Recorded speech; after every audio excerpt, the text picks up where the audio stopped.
জ্বলে উঠবে যে এতদিন মালিকরে এত চিৎকার করে ডাকলাম, কোনোদিন আল্লাহ সাড়া দিলেন না, আর আজকে আল্লাহ নিজে ডাকতেছেন আজকে, তাহলে অবশ্যই মনে হয় আমাদের দিকে মালিক একটু দয়া করবেন। এই আশা নিয়ে তারা আল্লাহর দিকে তাকাবেন। যখন জান্নাত এবং জাহান্নামের উভয় অংশ, উভয় দল আল্লাহর দিকে তাকালো, আল্লাহ পাক রব্বুল আলামিন তাদেরকে বলবেন, তোমরা আরাফের দিকে তাকাও। আরাফ হলো জান্নাত এবং জাহান্নামের মধ্যবর্তী একটা পার্টিশন। আরাফের দিকে তাকাবে, জান্নাতীরাও দেখতে পাবে, জাহান্নামীরাও দেখতে পাবে। আল্লাহ বলবেন, কিছু দেখা যায়?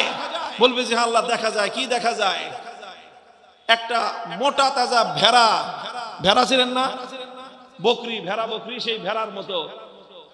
তো আল্লাহ বলবেন, চিনো এটাকে? সবাই বলবে চিনি, এটা তো ভেড়া, বকরি, বকরি ভেড়া।